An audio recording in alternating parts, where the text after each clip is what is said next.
সুপ্রিয় দর্শক, কেমন আছেন সবাই? আশা করছি সকলে অনেক ভালো আছেন। বিয়ের খোঁজ ম্যারেজ মিডিয়াতে আপনাকে স্বাগতম। বিয়ের খোঁজ ম্যারেজ মিডিয়া থেকে আমি রুষা আলোচনা করব একজন সুপাত্রের বিস্তারিত। ছেলের লেখাপড়া BSc, CSC, AIUB, MSc, royal Melbourne university, Australia.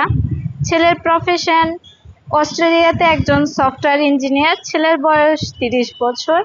ছেলের উচ্চতা 5 ফুট 7 ইঞ্চি। ছেলের বৈবাহিক অবস্থা অবিবাহিত। ছেলের বাবা একজন প্রফেসর, ডক্টর। ছেলের মা গৃহিণী। ছেলের ভাই বোন 2 ভাই 1 বোন। ছেলের বর্তমান ঠিকানা ভিক্টোরিয়া, আমেরিকা। ছেলের হোম ডিস্ট্রিক্ট ঢাকা, বাংলাদেশ। ছেলের পছন্দ বাংলাদেশ বা অস্ট্রেলিয়ার একজন ভালো পাত্রী। আমাদের সাথে যোগাযোগের ঠিকানা বিয়ের খোঁজ marriage media, road number 30, DOHS, Mohakhali. ধন্যবাদ সবাইকে।